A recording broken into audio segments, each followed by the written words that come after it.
तर विजय शिवतारेंचं वक्तव्य संतापजनक असल्याचं सुनील तटकरे यांनी म्हटलेलं आहे। मुख्यमंत्री शिंदेंनी शिवतारेंच्या वक्तव्याची नोंद घ्यावी असं देखील सुनील तटकरे यांनी म्हटलं आहे। मुख्यमंत्री शिंदेंनी बेताल वक्तव्य करणाऱ्या शिवतारेंना समज द्यावी अशी मागणी देखील यावेळेला सुनील तटकरे यांनी केली आहे।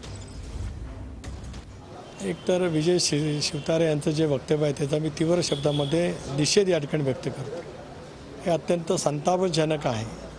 विजय शिवतारेंच्या वतीमध्ये 2019 सालामध्ये निवडणुकीमध्ये ज्या वेळेला दादांनी वक्तव्य केलं की यांना कसे निवडून येतात ते पाहतो, त्यावेळेला याच विजय शिवतारेंनी आदरणीय पवार साहेबांच्याबद्दलचं अत्यंत एक वादग्रस्त विधान त्या ठिकाणी केलं होतं। मी एकनाथ शिंदेजींना विनंती करतो की या बाबतीमध्ये त्यांनी गंभीर नोंद त्या ठिकाणी घ्यावी।